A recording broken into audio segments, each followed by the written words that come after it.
با وجود غمی که از شنیدن حرفاشون دلمو گرفته بود، راه افتادم سمت جنگل.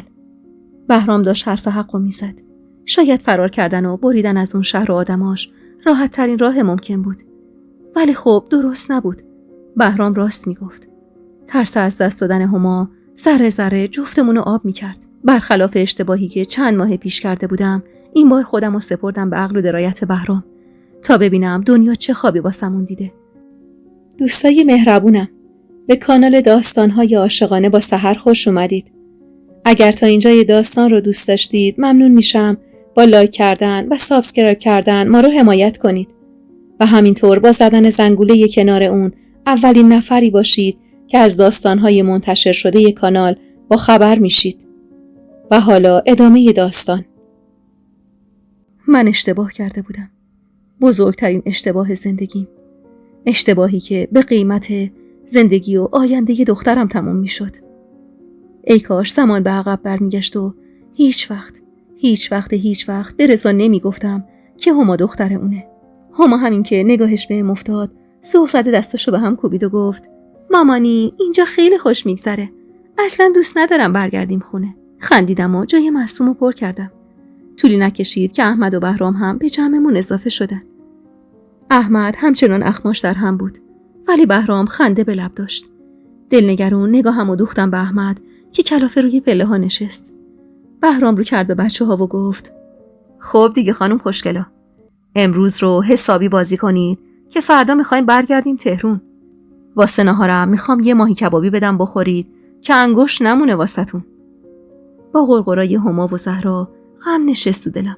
کاش منم هم سن اونا بودم تا بدون شرم و خجالت به پای بهرام آویزون می شدم و التماسشون می کردم چند روز بیشتری رو توی اون کلبه بمونیم.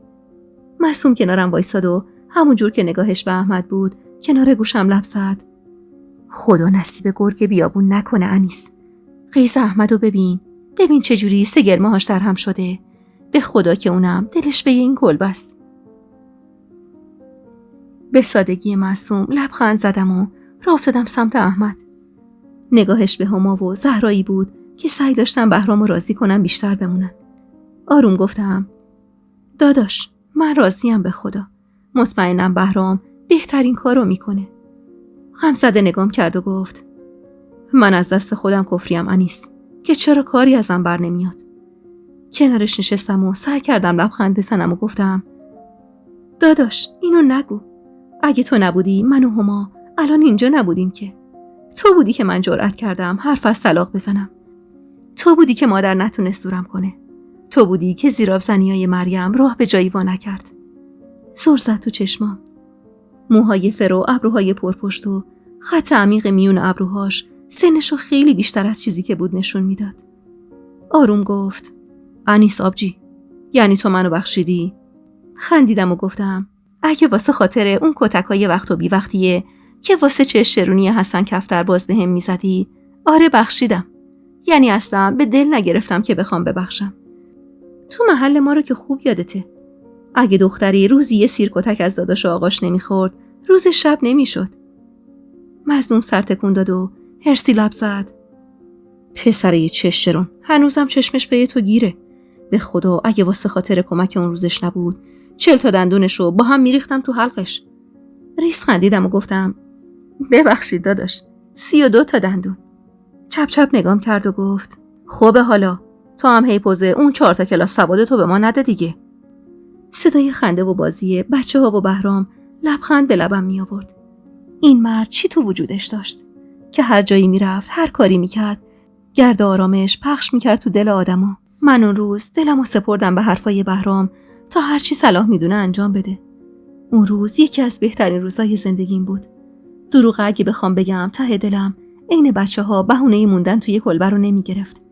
اونجا بهترین جای دنیا بود واسه من. مگه من چی میخواستم از این زندگی؟ جز بودن کنار عزیزام و زندگی کردن با دل خوش.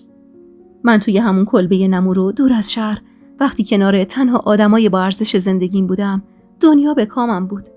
ذوق تو صدای هما، صورت جون گرفته بهرام، خنده های از ته دل زهرا و چشمای برق افتاده معصوم نشون میداد حال دل هممون توی اون کلبه چوبی خوشه. ولی حیف و صد حیف که چرخ زندگی همیشه بر وفق مراد ماها نمیچرخه. نیمه های شب بود که بچه‌ها بعد از کشمکش‌های زیاد به خواب رضا دادن. معصوم دست احمدو گرفت و کشوند کنار شومینه و گفت: میشه یه امشب رو نخوابی احمد؟ حیفم میاد شب آخری که توی کلبه این بخوابیم. ناخودآگاه دلم واسه جفتشون سوخت. واسه مظلومیت معصوم، واسه احمدی که عاشقی کردن رو بلد نبود، واسه اینکه این همه سال از زندگی مشترکشون میگذشت و یه سفر نرفته بودن. دستمو پشت کمرش گذاشتم و هلش دادم سمت معصوم و گفتم: آره داداش، بشین کنارش. من و بهرام میریم بیرون کلبه. وای نستادم تا احمد مخالفتی کنه و دست بهرامو گرفتم و کشوندم بیرون از کلبه. نم بارونی زده بود و بوی خوش درخت خیس خورده مشاممو نوازش میکرد که بهرام گفت: انیس، لااقل میذاشتی یه چیزی بیارم خودمونو بپوشونیم. اینجوری یخ میزنیم به خدا. با خنده برگشتم سمتش و گفتم: ترسیدم احمد معذب بشه و بزنه تو پر معصوم. بیچاره خیلی ذوق داره. میگه احمد وقتی با بهرام خان میگرده اخلاقش عوض میشه. لبخندی رو لباش نشوند و دستشو زیر بغلش زد و گفت: یعنی من اینقدر خوبم؟ خندیدم و بهش نزدیک شدم و گفتم: خیلی بیشتر از اون چیزی که فکرشو بکنی. کنار تو همه عوض میشن. تو انیسه، تو سریخور رو دست و پا رو عوض کردی. دیگه احمد که جای خود داره. مهربون نگام کرد و دستشو دور کمرم حلقه کرد و گفت: من کسی رو عوض نکردم انیس. من فقط به آدما فرصت میدم خود واقعیشون رو پیدا کنن. میذارم اونی بشن که میخوان. اونی باشن که اصلشون بود. همونی که خدا آفریده. و آدما به مرور زمان واسه خاطر اومدن به چشم بنده های خدا عوضش میکنن. تو بی دست و پا نبودی، احمدم بدخلق نبوده. فقط آدمای دور و برتون مجبورتون کردن این ریختی بشید. گیج و گنگ نگاش کردم و گفتم: یعنی چی؟ کی احمدو مجبور کرده بدخلق بشه؟ تا بوده که آقام و مادرم پشتش بودن و یک کلمه بهش نگفتم بالا چشمت ابرو. لبخندی زد و محکم‌تر از قبل بغلم کرد و گفت: آدما با حرفاشون، با انتظاراشون، با نگاه‌های وقت و بی وقتشون رو زندگی دیگران اثر میذارن. مثلا وقتی در همسایه میرن سر وقت احمدو میگن کلاهتو بنداز بالاتر که حسن کفتر باز آبجیتو از بالا پشت بوم دید میزنه. احمد رو خواسته یا ناخواسته مجبورش میکنن که رگ غیرتش قلمبه بشه و بیاد سر وقت تو که مردم بهش نگن بی غیرت. زل زده بودم به دهنشو با دقت به حرفاش گوش میکردم. بوسه‌ای به پیشونیم زد و نگاهشو دوخ به چشمامو ادامه داد: محیط آدماش رو آدما خیلی اثر میذارن انیس. مثلا یه ماهی قرمز رو تصور کن. اگه 40 روز بندازیش توی ظرف سفید رنگ، کم کم رنگ محیطو به خودش میگیره. ما آدما هم همینیم دیگه. واسه خاطر زنده موندن و زندگی کردن مجبوریم بشیم رنگ محیطمون، رنگ آدماش. حالا گاهی اون محیط و آدماش خوبن، گاهی بد. گاهی بعضیا زود وامیدن و میشن رنگ جماعت، بعضیا هم دیر. یه سریا هم عین تو و احمد بعد عمری برمیگردن به اصلشون. یه سریا هم عین آبجید یادشون میره خوبی کردن چه ریختیه. مشکوک نگاش کردم که با خنده نگاهشو از هم گرفت و گفت: احمد واسم تعریف کرد که مریم چجوری نورا رو دست به سر کرده. بیشتر از این دلخورم که چرا حرمت اون نون و نمکی رو که سر سفره ما خورده نگه نداشته. خجالت زده دستشو تو دستم گرفتم و همون جور که فشار میدادم گفتم: خودمم نمیفهمم دردش چیه. معصوم که میگه حسادت میکنه، ولی خب بازم من نمیفهممش. بهرام گفت: ازش درس عبرت بگیر. آدمای خوب زندگی اونایین که تو روزای سخت پشت در میان. وقت دادارد و دور که همه هستن. خنده تلخی کردم و سرم روی سینش گذاشتم. اون شب آخرین شبی بود که میتونستم تا طلوع خورشید کنار بهرام بمونم و گوشم پر بشه از تپشای قشنگ قلبش. میدونستم به محض برگشتن به تهران باید از هم سوا بشیم تا مدت عده طی بشه. اون شب نه بهرام حرفی از آینده و برنامه‌هاش زد، نه من روی اینو داشتم که ازش سوال کنم. دلم میخواست غرور و شرم و حیا رو بذارم کنار و بگم کی میای خواستگاریم تا دوباره عقدم کنی و بشم زن رسمی و قانونیت. ولی نه من توان حرف زدن داشتم، نه اون قصد جواب دادن به سوالای بی‌نهایتی که ذهن منو مشغول کرده بود. صبح علل طلوع وقتی بچه‌ها غرق خواب بودن وسایل و بار زدیم و سوار ماشین شدیم. وقتی احمد پشت فرمون نشست و از لابلای درخت‌ها رون سمت جاده. حاضر بودم تمام باقی مونده ی عمرمو بدم، ولی چند روز بیشتر توی اون کلبه بمونم. چند ساعت راهی که تا تهران توی ماشین بودیم، هیچ کدوم لب از لب وا نکردیم. و انگاری که هر 4 تامون ماتم گرفته بودیم واسه برگشتن به اون زندگی که انگار دور و برشو گرد بدبیاری و بدبختی گرفته بود. بعد از ظهر بود که رسیدیم تهران. بهرام از زحمت خواست برسونتش دم عمارت قدیمی.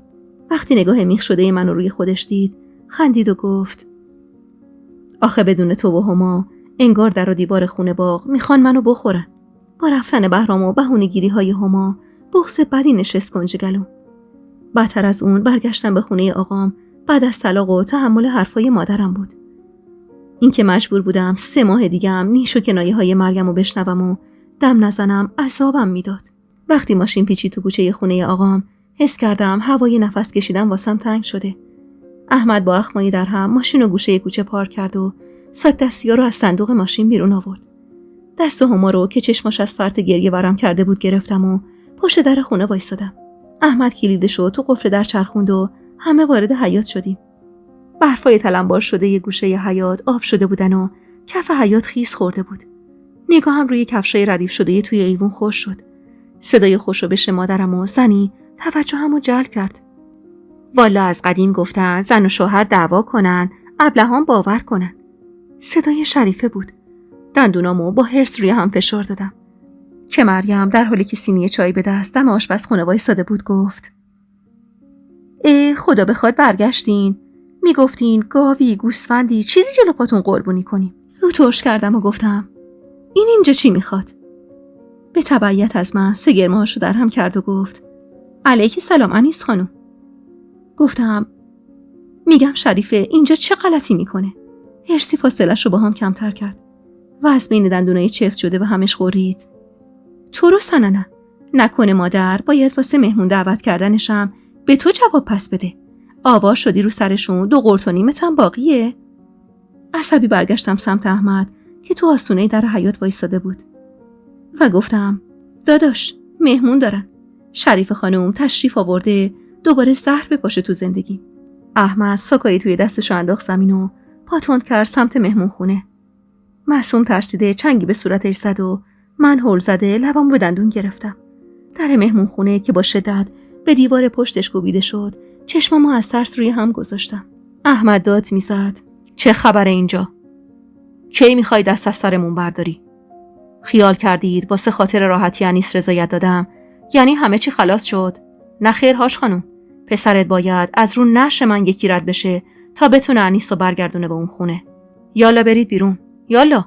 با صدای پرحرص مادرم چشم باز کردم که میگفت: خجالت بکش بچه، احترام کوچیک بزرگتر سرت نمیشه؟ یقه پیرهن احمدو گرفته بود و میکشید به سمت حیاط.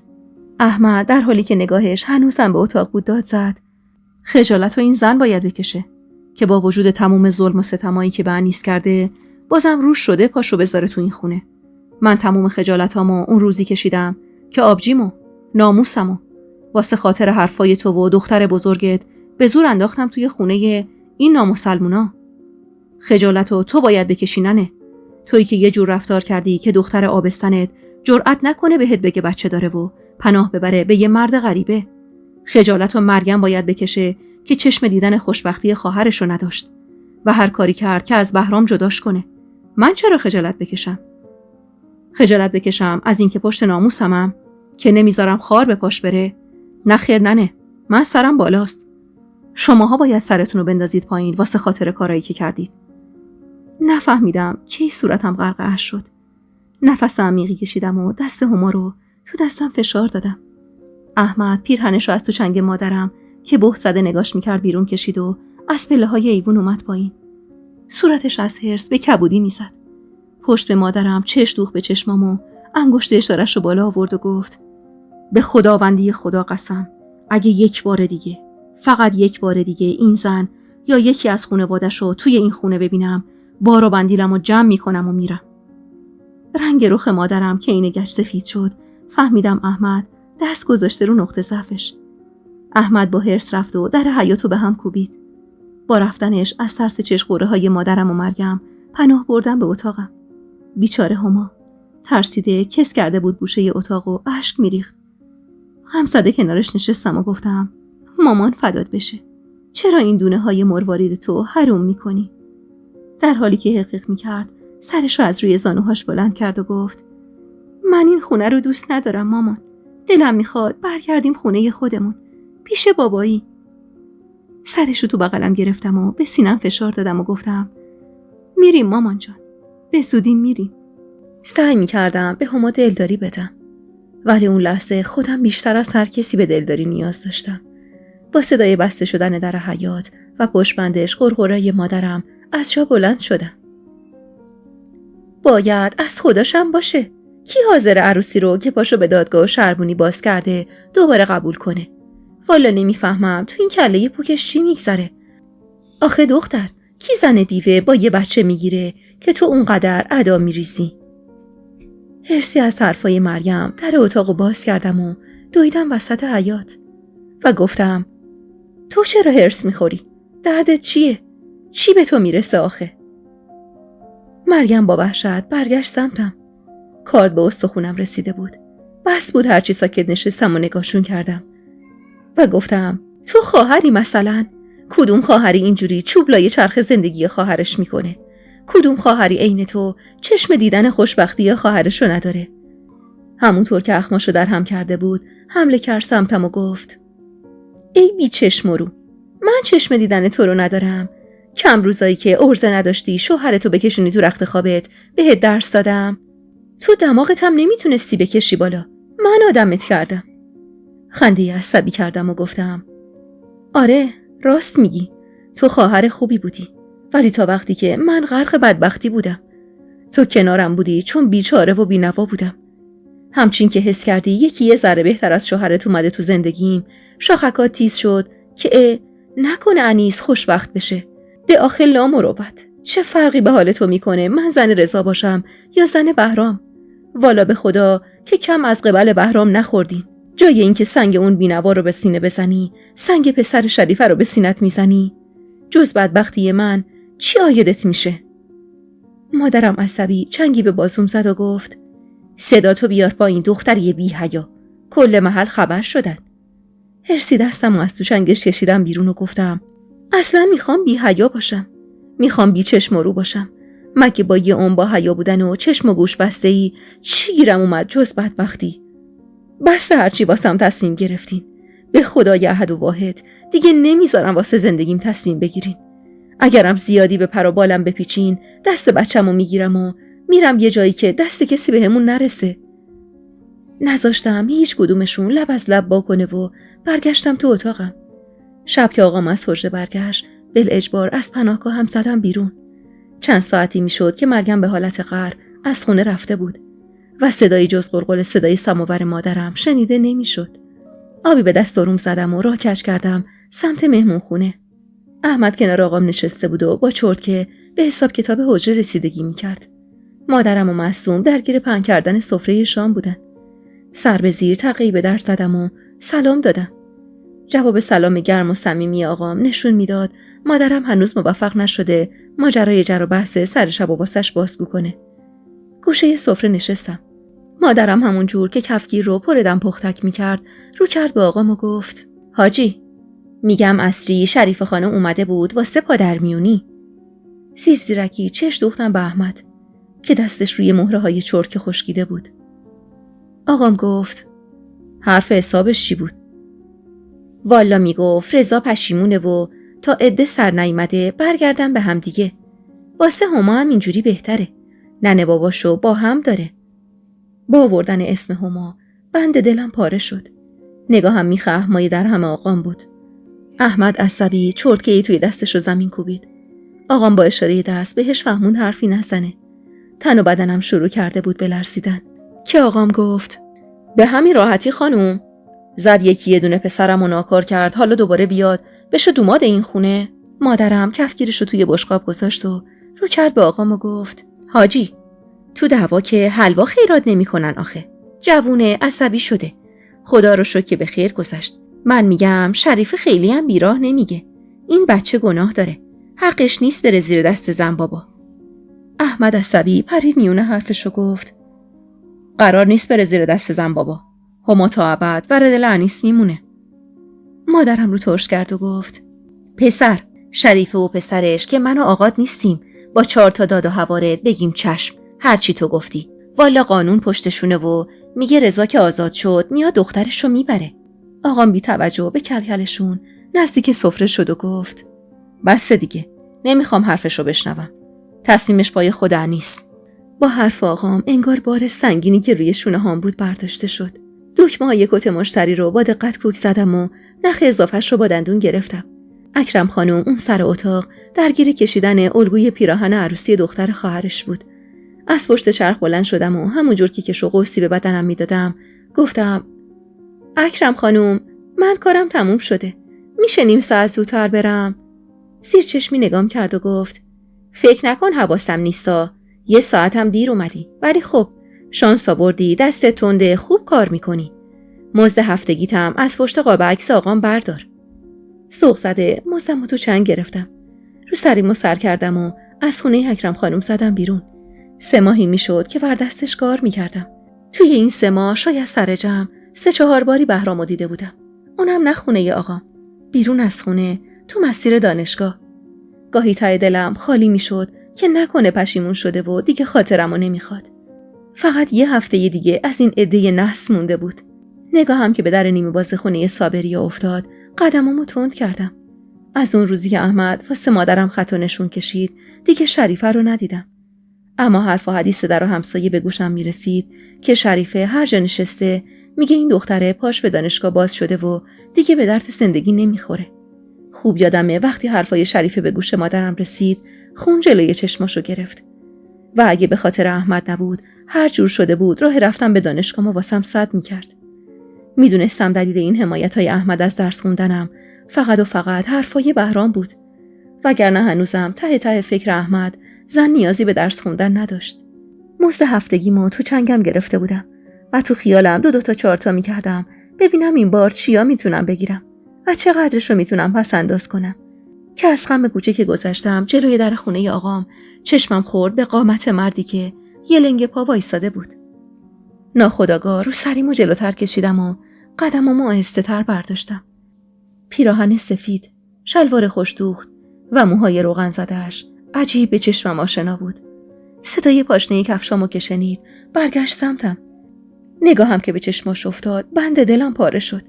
شاید دیدن رضا جلوی در خونه آقام بدترین اتفاق ممکن بود. پولای توی مشتمو محکم‌تر چنگ زدم و 3 گرمه‌هامو درهم کردم.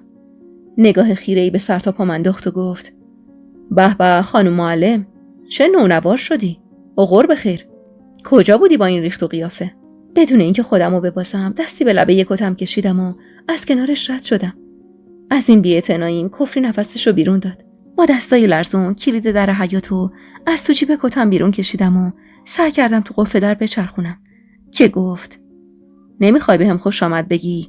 ناسلامتی بعد از چند ماه از زندون اومدم بیرون. اونم زندونی که به لطف خانداداشت نصیبم شد. همون جور که با کلید توی قفل کلنجار میرفتم عصبی نگاش کردم و گفتم به لطف خانداداشم؟ ماشاءالله کمم نمیاری. انگار نه انگار اونی که تیزی کشید تو بودی. اونی که تیزی خورد داداشم. پوزخندی زد و صورتشو به صورتم نزدیکتر کرد و گفت میدونستی من از زنای زبون دراز بیشتر خوشم میاد. چی بود اون انیس پپه بی دست و پا؟ هرسی دندونام رو هم فشار دادم و کلید توی قفل رو عوض کردم. این بار کلید توی قفل نشست و به محض باز شدن در خودم رو انداختم تو دالون حیاط و سعی کردم در رو به روش ببندم که لجوجانه پاشو لای در گذاشت.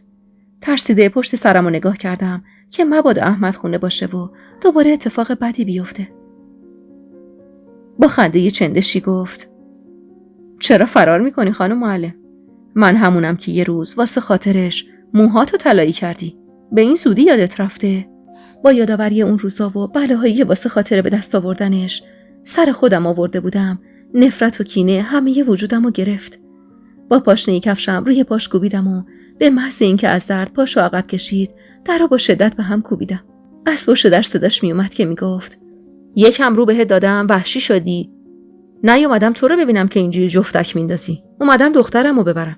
یالا حاضرش کن بگو باباش اومده. وگرنه میرم با آژان میام. همونجا پشت در روی زمین نشستم. تنم از حرص و ترس میلرزید. رضا با مشت و لگد افتاده بود به جون در و من از ترس دستمو رو گوشام گذاشته بودم و فشار میدادم. چند دقیقه‌ای که داد و هوار کرد و جواب نگرفت، آروم شد و گفت: انیس، اگه تا 1 ساعت دیگه آمادش کردی که هیچی. اگر نکردی هر چی دیدی از چشم خودت دیدی. وقتی دیگه صدایی ازش در نیومد، سرمو به در تکیه دادم و نفس عمیقی کشیدم. بالاخره رسیده بود روزی که ازش میترسیدم. از جام بلند شدم و راه افتادم سمت اتاق. دم غروب بود و خونه تاریک و غرق سکوت نشون میداد مادرم و معصومه و بچه‌ها هنوز از مولودی اقدس خانم برنگشتن. گیج و سردرگم دور خودم چرخیدم. ای کاش بهرام الان کنارم بود و یه راه چاره‌ای پیش پام میذاشت.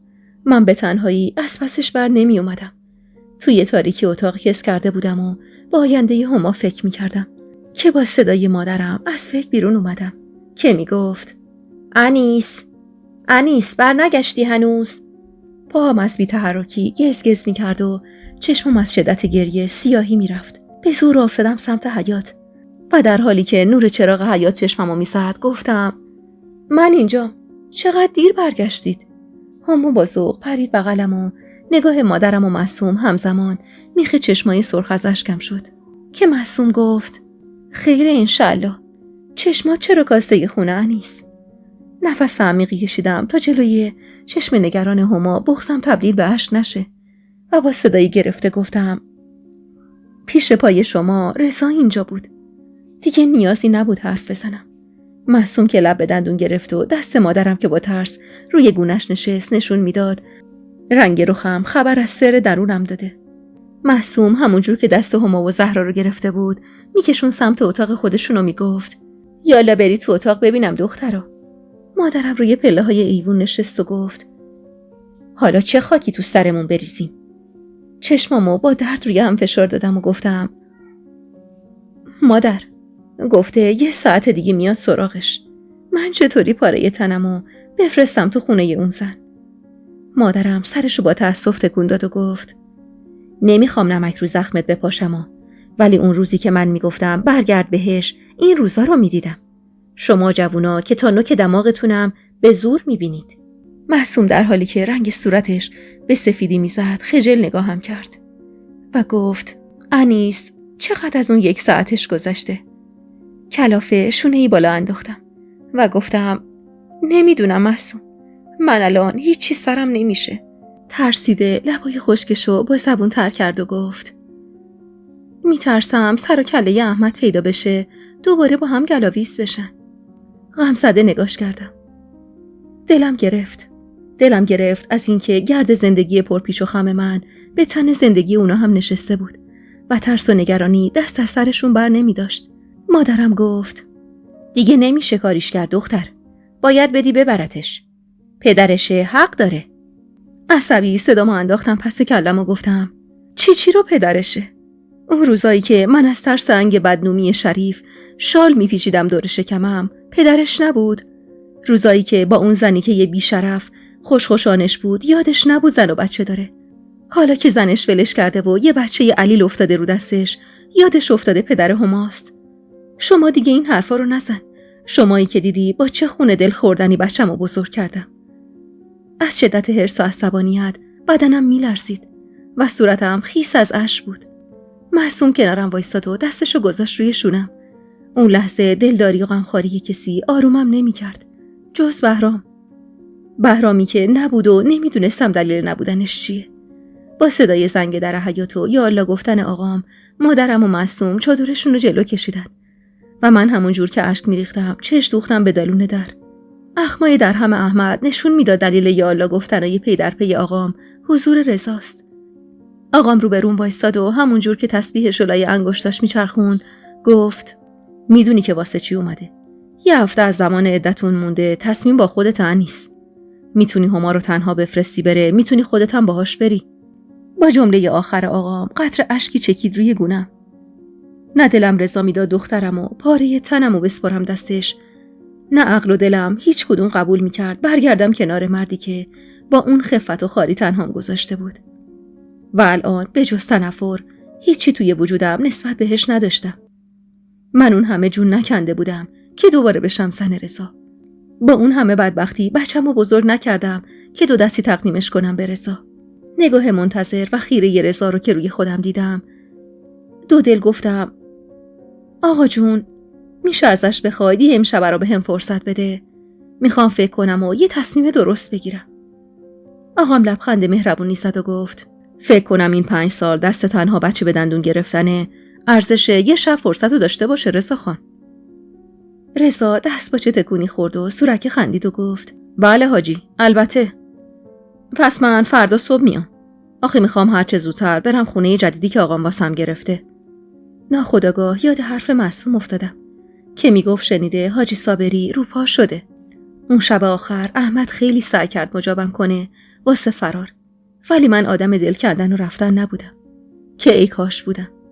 خدا انگار خمیره بعضی بنده هاشو از گل صبر و تحمل سرشته. تا روشنایی هوا پلک رو هم نذاشتم. عقل و دلم هنوز با هم سر جنگ داشتن که مادرم صدام زد انیس، پاشو تا شوهرت نیومده ناشتایی بخور. شوهر؟ رضا کی برای من شوهر بود که حالا باشه؟ دستی به صورت لاغر و استخونی هما کشیدم که توی رخت خوابش غلطی زد و لای چشمشو باز کرد و گفت سلام مامان. گفتم سلام قربونت برم، پاشو که میخوایم بریم جایی. ذوق زده از جاش بلند شد و دستی به موهاش کشید و گفت کجا مامانی؟ گفتم خودت میفهمی، پاشو برو دست و صورتتو بشور. هما که با ذوق دوید سمت حیاط. نفس عمیقی کشیدم تا بغض اش نشه و بریزه روی گونه هم. ساک دستیمو برداشتم و هرچی دم دستم میومد ریختم توش. صدای به هم خوردن ظرف و ظروف از آشپزخونه میومد. با دلی خون ساکو تو بغل گرفتم و راه افتادم سمت هما که مادرم گفت چرا انقدر لفتش میدی انیس؟ الاناست که سر و کلش پیدا بشه. بی توجه به حرفاش پا تند کردم سمت مهمون خونه. آقام بالا سفره سر سجادش نشسته بود. چشمای سرخ و پف کرده معصوم نشون میداد اونم عین من تمام شب رو پلک رو هم نذاشته. نگاه احمد که به ساک توی دستم افتاد، لقمه نون پنیر گوشه لپش بی حرکت موند. کرخت و بی حال کنار هما نشستم و زیر نگاه میخ شده اهالی خونه لقمه بزرگی واسش درست کردم. با صدای زنگ در قاشقی که توی استکان میچرخوندم از دستم افتاد. معصوم زیر لب سیک میگفت و احمد خیره نگام میکرد. دلم آشوب بود. ساعت 1 رو بس 8 گذشته بود و این نشون میداد رضا واسه گرفتن هما ازم خیلی عجله داره. پشت بند آقام همه از اتاق بیرون رفتیم و من چشم دوختم به چشمای نگران هما. دختر 5 ساله‌ای که از روزی که چشم باز کرده بود جز بهرام کس دیگه‌ای رو به عنوان پدر نمیشناخت. دستامو قاب صورتش کردم و گفتم مامان دورت بگرده، یه قولی به هم میدی؟ با چشمای نگران و معصومش گفت چی شده مامانی؟ بغضمو به زور قورت دادم و گفتم شاید یه چند وقتی همون نبینیم دخترم. شاید یه چند روزی ازت دور باشم، ولی قول بده هر کی هر حرفی زد باور نکنی. من تو رو از هر کسی بیشتر دوست دارم. باشه؟ مظلوم نگام کرد و گفت حتی بیشتر از بابایی. تلخ خندیدم و گفتم حتی بیشتر از بابایی. تو بغل گرفتمش و به سینم فشارش دادم. من شاید اگر انیس 5 سال پیش بودم دل میدادم به حرف دلم و پا میذاشتم رو عقلم و میگفتم به جهنم که این همه زجرت داده. نذار دختره تنهایی پاشو از در این خونه بیرون بذاره. ولی من دیگه اون انیس سادل و زود باور قدیم نبودم. با صدای آقام از جا بلند شدم و دست هما رو تو دستم گرفتم. رضا کت و شلوار نوعی تن کرده بود و موهاشو رو به بالا شونه زده بود. برق توی چشماش نشون میداد واسه برنده شدن تو این جنگ تن به تن حسابی ذوق داره. در حالی که پاهم میلرزید از پله‌های ایوون پایین اومدم. با یه ذوق ساختگی بهمون نزدیک شد و جلوی پای هما زانو زد و گفت دختر قشنگم، عزیز دل بابا. هما ترسیده دامنمو چنگ زد و پشتم قایم شد. احمد چشماشو رو هم فشار داد و رو به دیوار کرد. در حالی که حس می‌کردم در و دیوار خونه داره رو سرم آوار میشه، کنار رضا نشستم و دستای هما رو گرفتم و گفتم ببین منو هما جان، یادت نره چی بهت گفتم. مامان بیشتر از هر کس و هر چیزی توی دنیا دوستت داره. با قطره اشکی که روی گونم چکید بغض هما هم سر باز کرد. رضا به زور بغلش کرد و دنیا رو سرم آوار شد. رضا همون جور که سعی داشت هما رو که تو بغلش بیقراری میکرد آروم کنه نگام کرد و گفت تصمیمت همینه؟ زور زدم تو چشماش. صورتش رو ستیغ کرده بود و بوی تلخ ادکلونش سردردم رو بیشتر میکرد. ساک دستی هما رو سمتش گرفتم. دستم رو پس زد و ساک و زمین انداخت و گفت مطمئن باش پشیمون میشی از این کارت. وقتی رضا با قدمای محکم از در حیاط بیرون زد حس کردم واسه بار دوم تو خودم شکستم. بار اول وقتی که فهمیدم با کرشمه فرار کرده و حالا وقتی پاره تنم و دو دستی بهش تقدیم کردم قلبم 1000 تیکه شد. همش تقصیر خودم بود. چوب ندونم کاری و ناصبوری خودم رو میخوردم. اگه اون روز دندون به جیگر گذاشته بودم و حقیقت این که هما دختر رضاست رو لو نداده بودم الان این فلاکت رو نمیکشیدم. کف حیاط نشستم و ساک دستی رو تو بغلم گرفتم و از ته دلم زار زدم. معصوم کنارم نشست و سعی کرد دلداریم بده ولی هیچ صدایی جز صدای گریه های هما به گوشم نمی رسید. دخترک بیگناهم. هما بیگناه ترین قربانی این قصه بود. من شاید تاوان بیزبونی و بی ارزگیمو پس می دادم. بهرام شاید تاوان دیر جنبیدنش رو. ولی هما، آخ هما. نگاه پرهرس و طمع رضا که پشت پلکم جا خوش کرد جیغ زدم خدا لعنتت کنه بی شرف. مادرم رو بروم نشست و در حالی که نم چشمشو با گوشه چادرش میگرفت نالید مادرای قدیم تحمل نداشتن یه خار به پای بچه هاشون بره. شما جوونا فقط فکر خودتونید.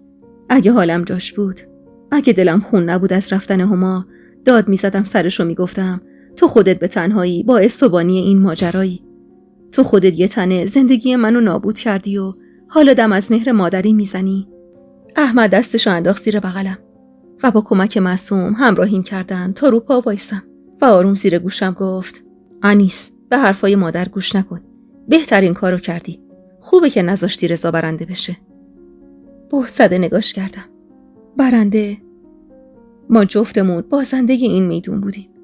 رضا روزی باخت که منو با بچه‌ای توی شکمم تنها گذاشت و من درست امروز باختم. وقتی بین خودم و دخترم خودم رو انتخاب کردم. شب از نیمه گذشته بود و سکوت طاقت فرسای نیمه شب اعصابم میداد. همه که به خواب میرفتن جای خالی دخترم رو بیشتر حس میکردم.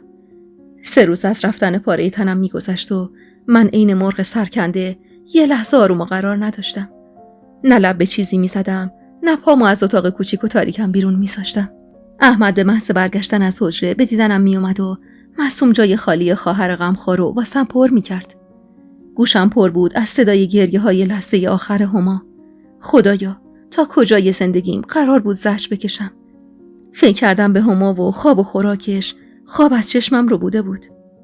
شده بودم عین مجنونی که جلاد بیرحم شهر بیرحمانه تنها امید زندگیشو گرفته. عین تمام این مدت زانوی غم بغل گرفتم و عطر پیراهن هما رو با تمام وجود به دل تنگم هدیه دادم. صدای قطره‌های بارون که نمه نمه شدت می‌گرفت از پیک بیرونم آورد. بی حال و کرخت از رخت خوابم دل کندم و پابرچین راهی حیاط شدم. قطره‌های ظریف بارون که روی گونه‌هام میشست و نسیم ملایم بهاری که پوست داغ صورتمو نوازش میداد لبخند کم رنگی رو لبام نشوند. دستامو باز کردم و صورتمو رو به آسمون گرفتم و گفتم خدایا بگو که اشتباه نکردم. بگو که این عذاب وجدان الکیه. بگو که جای دخترم امنه و من مادر بدی نیستم. خدایا یه چیزی بگو. یه کاری بکن تا آروم شم. از شدت گریه به حقیق افتادم و لبه حوض نشستم. بارون شدت گرفته بود و تمام بدنم خیس آب بود. با صدای ظریف برخورد جسمی به در حیاط گوشامو تیز کردم. خیال کردم دیوونه شدم و فکر و خیال هما عقل از سرم برده. ولی بعد از چند لحظه پشتبند صدای ضربه، صدای آشنای مردی که سعی داشت صداش بیش از حد بالا نره می اومد که می گفت انیس درو باز کن. به‌زده راه افتادم سمت در حیاط. شناختن چشمای سیاه و مهربونش تو تاریکی دل شب کار سختی نبود. موهای خیسمو که به پیشونیم چسبیده بود کنار زدم تا راحت‌تر ببینمش. پیراهن سرمه‌ای توی تنش کاملا خیس شده بود و به بدنش چسبیده بود و این نشون میداد مدت زیادی زیر بارون بوده. دستی به صورت خیسش کشید و گفت حالت خوبه؟ پلک زدم و داغی قطره اشکی صورت سردم و سوزون. خوب نبودم و بهرام اینو از حال زارم میفهمید. آدما وقتی با پای عقلشون راه میرن طولی نمیکشه که صدای دلشون گوش وجدانشون رو عذاب میده. نزدیکتر شد و دستی به صورتم کشید و گفت منم خوب نیستم انیس، اصلا خوب نیستم. یه قدم ازش فاصله گرفتم و سه گرمه‌هامو در هم کردم و گفتم این موقع شب اینجا چی میخوای بهرام؟ دلخور نگاهش ازم گرفت و گفت از روزی که فهمیدم رضا آزاد شده شب و روزم توی این محله میگذره، توی این کوچه میگذره. انیس، شاید تو خیال تو من بابای هما نباشم، ولی تو خیال خودم هما دخترمه. بغض سمجی که لجوجانه سعی داشت راه نفس کشیدنم و به بنده قورت دادم و گفتم شب و روز موندن تو این کوچه و محله دردی از من دوا کرد. اصلا من به درک چه دردی از دختر بیچارمون دوا کرد بهرام. بعد از مکث کوتاهی دوباره ادامه دادم بهرام، همه این اتفاقا به خاطر توه. تو اگه نبودی منم الان اینجا نبودم. من چه میدونستم عزت نفس چیه؟ من که سرم تو لاک خودم بود و ته ته آرزوام این بود که شوهرم دیر وقت نیاد خونه. این تو بودی که چشمامو باز کردی. تو بودی که یادم دادی بیرون از دنیای کوچیک و حقیر منم یه دنیای دیگه‌ای هست. دنیایی که توش میشه آرزوهای گنده گنده داشت. اصلاً منو چه به این حرفا؟ اگه تو نبودی و باد رویای معلم شدن و یه زندگی با عزت و احترام تو سرم نمینداختی، بی چک و چونه میرفتم با رضا و نمیذاشتم چشم دخترم تر بشه. تن به هر حقارتی میدادم، به هر ذلت و به هر ظلم و ستمی میدادم، اما نمیذاشتم دخترم چشمش تر بشه. بهرام بی هیچ حرفی تو آغوشم کشید و زیر گوشم زمزمه کرد انیس جان، درست راه سختی پیش رو داری، ولی تو درست ترین کار رو کردی. بهت قول میدم فردا روزی که هما بزرگ شد بهت افتخار میکنه. هیچ بچه ای انیس یه مادر تو سری خور و یه پدر زورگو نمیخواد. مطمئن باش. در حالی که به حقیق افتاده بودم ازش جدا شدم و زور زدم تو چشمای سرخش و گفتم بهرام، صدای گریه هاش هنوزم تو گوشمه. همش حس میکنم مادر بدیم. همش حس میکنم اشتباه کردم. عذاب وجدان داره خفم میکنه. تلخ خندید و گفت اشتباه این بود که اون مردو به خواستش برسونی. خودت هم خوب میدونی رضا آدم پدر بودن و پدری کردن نیست. اون با این کارش فقط میخواست تو رو تحت فشار بده برگردی پیشش. گفتم اصلا کجا بودی تا الان؟ چرا یه سراغی ازمون نمیگرفتی؟ میدونی بچم چقدر بهونتو میگرفت؟ صورتش در هم شد و گفت نخواستم رو تصمیمی که میخوای بگیری اثری بذارم. دلم میخواست خودت با عقل و دل تصمیم بگیری. واسه هما هم اینجوری خیلی بهتره. هرچی تو این مدت کمتر منو میدید کمتر اذیت میشد. قبول کن انیس. غمزده نگاش کردم و گفتم تهش چی میشه بهرام؟ مهربون نگام کرد و گفت دنیا خیلی بازیا داره انیس. از کجا بدونیم چه خوابایی واسمون دیده؟ اونقدرم خودخوری نکن. رضا جلاد که نیست. هرچی باشه هما از خونشه. وقتی این حرفو میزد از حالت چهره و نگاهش حس میکردم چه عذابی میکشه. آخه اون فقط خودش و پدر هما میدونست. راستم میگفت. پدر هما بهرام بود، نه رضا. بارون بند اومده بود و ما همچنان سینه به سینه هم تو دالون در حیاط وایستاده بودیم. بهرام با یه حالت بامزه‌ای دور و برش رو نگاه کرد و گفت بابام خدا بیامرز تنش تو گور میلرزه. اگه بفهمه یه دونه پسرش این موقع شب مزاحم ناموس مردم شده. بی هوا خنده رو لبام اومد. سرشو به صورتم نزدیکتر کرد و گفت میدونستی تو الان یه بانوی مجردی؟ گیج و گنگ نگاش کردم که لبخند شیرینی زد و گفت امشب آخرین شب اون عده لعنتیه. با حرف بهرام دهنم نیمه باز موند و مات برده نگاش کردم که گفت انیس، میدونی توی این مدت از ترس اینکه کم بیاری و برگردی به رضا چیا کشیدم؟ به خدا پیر شدم انیس، پیر. با یادآوری رضا و تصویر تلخ بردن هما سرمو زیر انداختم. دستشو زیر چونم گذاشت و سرمو بلند کرد و گفت انیس، خجالت نداره. اگه هما دختر منه، اگه من 5 سال زحمتشو کشیدم، بهت قول میدم درکت میکنه و بهت افتخار میکنه. عین منی که الان اینجا روبروت وایسادم و بهت افتخار میکنم که پیله‌ای که تو این سالها دور خودت پیچیده بودی رو پاره کردی. بی حرف نگاش میکردم. انگار که صداش، حرفاش، لحن مهربونش دوای تموم دردام بود. دستمو تو دستش گرفت و همونطور که نوازش میکرد گفت: انیس، بس دیگه هرچی صبر کردیم. اگه هنوزم خاطرمو میخوای، همین فردا میام خواستگاریت. شاید اون لحظه اون عرق سردی که به تنم نشست از ترس قضاوت اطرافیان بود. دستمو آروم از دستش بیرون کشیدم و گفتم: زود نیست بهرام. سه گرمه هاشو در هم کرد و گفت: زود؟ انیس داری شوخی میکنی؟ من 6 سال منتظر امروزم. موهام رنگ دندونام شده. تموم جوونیم رفت. هنوزم میگی زود نیست؟ ناخودآگاه نگاهم افتاد به موهای جوگندمیش که گفت: انیس، فقط یک کلمه بگو، آره یا نه؟ خجالت زده سر به زیر انداختم. کف دستاشو به هم کوبید و با خنده بلندی گفت: پس سکوتت علامت رضاست. بانو، فردا میام خواستگاری. دلم میخواد همون پیرهنی رو بپوشی که سه‌شنبه هفته پیش واسه دانشگاه پوشیده بودی. شوکه جفت ابروام پرید هوا. بهرام که نگاه متعجبم دید، خنده از ته دلی کرد و بی حرف سوار ماشینش شد. همونجور که برمیگشتم تو اتاق، فکرم پی پیراهن سرخابین بود. پی این که تموم این مدت بهرام دورا دور هوامو داشته. تا خود صبح با خودم کلنجار رفتم. تا دلم میومد کمی گرم حضور بهرام بشه، چراغ وجدانم روشن میشد. دمدمای صبح بود که چشمام گرم شد. با حس لمس دست کسی روی پیشونیم چشم باز کردم. انیس، پاشو لنگ ظهره. چرا اونقدر داغی تو دختر؟ خسته و بیحال لای پلکم وا کردم. معصوم با لبخند بالا سرم نشسته بود.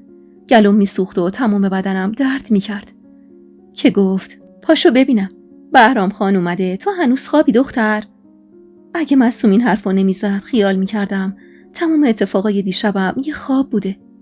با وجود بدن درد و سنگینی سرم از رخت خواب جدا شدم و دستی به موهای پریشونم کشیدم. معصوم با غرغر میگفت: انیس، این چه ریختیه؟ چرا موهات اونقدر پریشونه؟ نکنه دیشب رفتی زیر بارون؟ بی توجه به سوالای پشت سر معصوم گفتم: راستی بهرام اومده؟ لبخند شیطنت آمیزی زد و گفت: آره، همچین فکل کراواتم کرده که بیا و ببین. زیر لب گفتم: آقا ما احمدم خونن؟ معصوم همونجور که از جاش پا می شد سر تکون داد و راه افتاد سمت کمد لباسی کهنه گوشه اتاقم و گفت: چی میخوای تنت کنی انیس؟ یه سبد گل گنده و پاکت شیرینی هم آورده. غلط نکنم قضیه امر خیره. گفتم: اون پیراهن سرخابیه. معصوم در حالی که دستش روی کت و دامن یشمی خشکید چپ چپ نگام کرد و گفت: میخوای غرغر مادر رو سرمون بندازی؟ نمیدونی چقدر از اون پیراهن بدش میاد؟ همونجور که رخت خوابم تا میزدم بدون اینکه نگاش کنم گفتم: مگه واسه اون میخوام لباس بپوشم؟ معصوم که با دهن باز و رنگ پریده نگام کرد فهمیدم اولین قدم رو برداشتم واسه خودم بودن. واسه بسازه دل این و اون نرقصیدن و عروسک خیمه شب بازی نبودن. پیراهن سرخابی متن کردم و آب سردی به صورتم زدم و موهامو پشت سرم بافتم. چشمام خسته و بیحال بود. دقیقاً عین دلم. راسته که میگن چشمای آدم آینه دلشه. بدون اینکه چادر یا حتی روسری رو سرم بندازم راه افتادم سمت آشپزخونه که معصوم گفت: انیس، لااقل اینو سرت کن. به خدا آقا جری میشه. همونجور که استکانه کمرباریک رو پر چای میکردم زیر چشمی نگاش کردم. یه روسری سرمه‌ای با طرحهای طلایی از تو روسریای خودش واسم انتخاب کرده بود. بی هوا یاد روزی افتادم که رضا اومد خواستگاریم. بلوز دامنی که مادرم واسم انتخاب کرده بود و روسری آبجی مریم. من حتی واسه انتخاب لباس توی تنمم حق اظهار نظر نداشتم. چطور انتظار داشتم اجازه بدن شریک زندگیمو خودم انتخاب کنم؟ یه حبه قند گوشه لپم گذاشتم تا طعم تلخ دهنم عوض شه و همونجور که سینی رو از روی سکوی کنار سماور برمی داشتم نگاش کردم و گفتم: نمیخوام سر کنم معصوم. بس هرچی ترسیدم و دور شدم از خواسته ی دلم. معصوم اونقدری از غضب آقام ترسید که ترجیح داد همونجا تو آشپزخونه بمونه و همراه هم نیاد. دسته های سینی رو سفت چسبیدم تا به دلهوره‌ای که به دلم افتاده بود غلبه کنم. صدای خوشوبش احمد و بهرام از تو مهمون خونه می اومد. زیر لب بسم اللهی گفتم و تک ضربه‌ای به در اتاق زدم و داخل شدم. سکوتی که بینشون نشست دلهرمو بیشتر می کرد. لبخند زورکی زدم و سلام دادم. نگاه خیره آقا احمد واسه یه لحظه ترسی به جونم انداخت. ولی مطمئن بودم جلوی چشم بهرام عکس‌العملی نشون نمیدن. همونجور که سینی چای رو جلوی آقام گرفتم، نگاهم به جای خالی نورا بود. این که بهرام تنها اومده بود خواستگاریم حالمو بد می‌کرد. من توی زندگیم اونقدری سختی کشیده بودم که دیگه تحمل بد شدن و بدی کردن نورا رو نداشتم. اونقدری به هم ریختم که نفهمیدم که چای گرفتم جلوی بهرام و نشستم روبروش. با صدای پرحرص مادرم به خودم اومدم که میگفت: والا چی بگم آقا بهرام؟ یه هفته نیست دخترش رو بردن. میترسم بفهمه شوهر کرده نذاره ببینتش. جوری اخماشو در هم کرده بود که عرق شرم نشست به تنم. بهرام محجوب تو جاش تکونی خورد و گفت: حرف شما متین حاج خانم، ولی خب من که غریبه نیستم. من و انیس 5 سال با هم زندگی کردیم. ناسلامتی زن و شوهر بودیم. مادرم لبش رو به دندون گرفت و گفت: اون عقد که باطل شد آقا بهرام. ولی من میگم به این سرعت مردم پشت سرمون حرف میزنن. قبل اینکه بهرام حرفی بزنه دهن باز کردم: مادر، به مردم چه؟ همین مردم کجا بودن وقتی رضا ولم کرد و با معشوقش فرار کرد؟ کجا بودن وقتی شریفه از ترس اینکه خودمو غالب پسرش کنم از خونش انداختم بیرون، در حالی که میدونست پسرش زنده است؟ هان، بگو مردم کجا بودن وقتی که تو همین خودتو فهمیدی آبستنم و انگ بی‌عفتی بهم زدی؟ مردم کی دستمو گرفتن که حالا بخوام به حرفشون اهمیت بدم؟ بس دیگه، به خدا به اینجام رسیده. دستم وقتی سعی داشتم گلومو نشون بدم میلرزید. بهرام لبخند به لب نگاه میکرد و احمد انگشتاشو به هم تاب میداد. آقام تک سرفه مصلحتی کرد و گفت: دیگه کار از این حرفا گذشته مهین خانم. ما نباید انگشت نمای مردم میشدیم که شدیم. حالا دیگه چه فرقی میکنه؟ بذار 4 کلم بیشتر حرف بزنن. احمد عصبی استکان چایشو سر کشید و گفت: والا ما هر کاری که بکنیم بازم مردم یه حرفی از توش در میارن. الان هیچی بهتر از برگشتن انیس به بهرام نیست. بهرام لبخند شیرینی زد و گفت: پس اگه صلاح بدونید من تو اولین فرصت یه ملا بیارم عقدمون کنه. تا مادرم خواسته هم باز کنه، آقام دستشو به نشونه سکوت آورد بالا و گفت: فقط لطفاً بی سر و صدا باشه. نمیخوام بیشتر از این انگشت نمای مردم بشم. بهرام دستشو روی چشمش گذاشت و گفت: چشم، حتما حاجی. پس اگه میشه آماده باشید، عصری با ملا میام. این عجله کردن بهرام خیالمو راحت میکرد. موندن تو این خونه سخت بود و با رفتن هما سخت‌ترم شده بود. دوست داشتم هرچه زودتر از مادرم و مریمی که رسما نمک روی زخمم بود فاصله بگیرم. با رفتن بهرام بی توجه به غرغره مادرم برگشتم تو اتاقم. 2 ساعتی از ظهر گذشته بود و من هنوز غرق فکر و خیال بودم. گاهی ذهنم سر می‌خورد پی حرفای مادرم. حس غریبی ته دلم غل می‌خورد. من مادر بدی بودم. دستامو روی گوشام فشار دادم تا صدای غرغره مادرم به گوشم نرسه. به ظاهر نگران هما بود. چشمامو بستم و تو خیالم تصورش کردم. هما دختر بیگناهم. امیدوارم کنار رضا زیادم بهت سخت نگذره. با حس سنگینی نگاهی لای پلکمو وا کردم. معصوم سینی نهار به دست روبرون وایساده بود و لباش باز و بسته میشد. دستامو از رو گوشام برداشتم و با دقت نگاش کردم که گفت: ببخش تو رو خدا انیس، هرچی در زدم جواب ندادی. اینو گفت و کنارم نشست.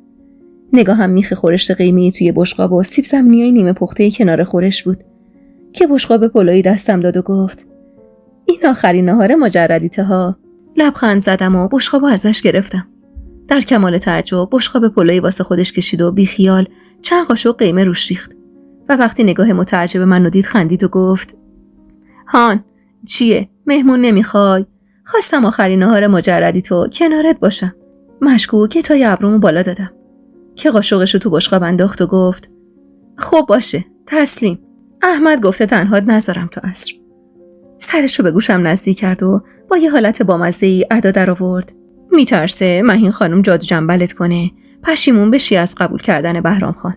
خنده تلخی کردم و قاشقمو از غذا پر کردم و توی لپم چپوندم. احمد بیچاره هنوزم ترس داشت واسه خام شدن من. البته حقم داشت. منی که یه عمر به ساز این و اون رقصیده بودم، عجیب بود یه شبه اونقدر سفت و محکم شدن. ولی بعد رفتن هما انگار دیگه حرف هیچ کس و هیچ چیزی واسم مهم نبود. معصوم تا لحظه‌ای که بهرام زنگ در رو زد کنارم موند و کمک کرد وسایل رو جمع کنم و یکم به خودم برسم. ماها بود که آرایشگاه نرفته بودم و ابروهای پرپشتم بی‌شباهت به ابروهای چند سال پیشم نبود. معصوم با موچین تا جایی که تونست ابروهامو مرتب کرد و پشت لبمو بند انداخت و موهای بلندمو آب و روغن زد. هوا رو به تاریکی میرفت که زنگ در حیاط به صدا در اومد. معصوم هر زده چادرش روی سرش مرتب کرد و دوید سمت در. با صدای یالا گفتن مولا چادر عروسی که معصوم واسم آورده بود و روی سرم انداختم. برا افتادم سمت اتاق مهمون. احمد کت شلوار نوعی تن کرده بود و آقام دستی به سر و روش کشیده بود. اما مادرم حتی به خودش زحمت نداده بود گره رو سریش رو از بالای سرش باز کنه. کنار بهرام که نشستم معصوم قرآن قدیمی رو از روی تاقچه برداشت و داد دستم. نگاهم روی آیه‌های قرآن میچرخید و صدای خطبه عقدی که ملا میخوند همزمان با نفسای عمیق بهرام تو گوشم میپیچید. ملا گفت: بانو انیس محمدی، فرزند آشتقی محمدی، آیا وکیلم شما را به عقد دائم آقای بهرام هدایت در بیاورم؟ لبای خشکمو با زبون تر کردم و گفتم: بله. صدای کل کشیدن معصوم با نگاه چپ چپ مادرم قطع شد. واسه بار سوم بود که به عقد کسی در می اومدم، ولی اولین باری بود که خودم با خواسته ی دلم و نه از سر ناچاری و اجبار شریک زندگیمو انتخاب کرده بودم. بعد از اینکه مولا کارش تموم شد، معصوم جعبه شیرینی رو باز کرد و گرفت جلومون. بفرمایید، دهنتون رو شیرین کنید. بهرام همونجور که یه شیرینی از تو جعبه برمی داشت نگاهی به آقام انداخت و گفت: حاجی، به خواست خودتون اونقدر بی سر و صدا اومدم، وگرنه ارزش انیس بیشتر از این حرف است. سرخوش از احترامی که بهرام واسم قائل بود گاز کوچیکی به شیرینیم زدم که با حرف مادرم طعم خوش شیرینی به کامم زهر شد که می گفت: بهرام خان، انیس اولین بارش که نیست که توقع تور و بزک دوزک و دادار دودور داشته باشه. همین جوریشم خدا رو خوش نمیاد. معلوم نیست سر اون بچه معصوم چیا اومده. اون وقت ما اینجا نشستیم دهنمون رو شیرین میکنیم. شیرینی تو دستم خوش شد و بغض چنگ انداخت به گلوم. بهرام دستپاچه شیرینی که تو دستش بود رو توی پیش دستی گذاشت و از جاش بلند شد و گفت: پس حاجی، اگه صلاح میدونید ما بریم دیگه. به تبعیت ازش شیرینی رو توی پیش دستی انداختم و از جام بلند شدم. معصوم ساک دستیمو توی دستش گرفته بود و با چشمای حلقه شده سعی داشت سینی آب و قرآن رو یه دستی نگه داره. بی هوا یاد آبجی مریم افتادم. یاد این که تمام این کارای معصوم وظیفه اون بود و حالا هیچ نشونی ازش نبود. گرچه بودنشم جز سوهان روح شدن خاصیتی نداشت. بهرام ساک دستیمو از معصوم گرفت و از زیر قرآن رد شد. بی توجه به نگاه‌های چپ چپ مادرم احمد رو تو آغوش گرفتم. تو این 22 سال عمری که از خدا گرفته بودم شاید اولین باری بود که بغلش می‌کردم. شوکه شد و دستاش روی هوا موند. خودم رو به پررویی زدم و بوسه‌ای روی گونه‌اش نشوندم و گفتم: ازت ممنونم داداش. اگه تو نبودی خدا میدونه چی از سرم میومد. خجالت کشیده بود و دستپاچه نگاهش رو ازم دزدید تا نبینم اون اشکی رو که تو چشماش حلقه زده. از آغوشش جدا شدم و آقام و مادرم رو سرسری بغل کردم و آخر سر دستم و دور گردن معصوم حلقه کردم و همونجور که محکم به خودم میفشردمش گفتم: خواهری رو در حقم تموم کردی معصوم. ایشالا هر چی از خدا میخوای بهت بده. در حالی که اشکش چکیده بود روی گونه‌اش زیر گوشم زمزمه کرد: انیس، تو دلت پاکه. تو رو خدا دعا کن خدا یه پسر بهم بده، راحت بشم از نیش و کنایه‌های مهین خانم و دخترش. با دست اشکشو پس زدم و بوسه‌ای روی گونه‌اش نشوندم و گفتم: امیدوارم خدا یه پسر کاکلزری لنگی احمد بهت بده. میونه گریه‌هاش خندید و دلم شاد شد. دل کندن از اون خونه و اتفاقای بدش اصلا کار سختی نبود. اونم درست زمانی که صندلی کناری تو مردی تموم عیار مثل بهرام پر کرده باشه. مردی که با خیال راحت و چشم بسته میشه تا ته دنیا باهاش رفت.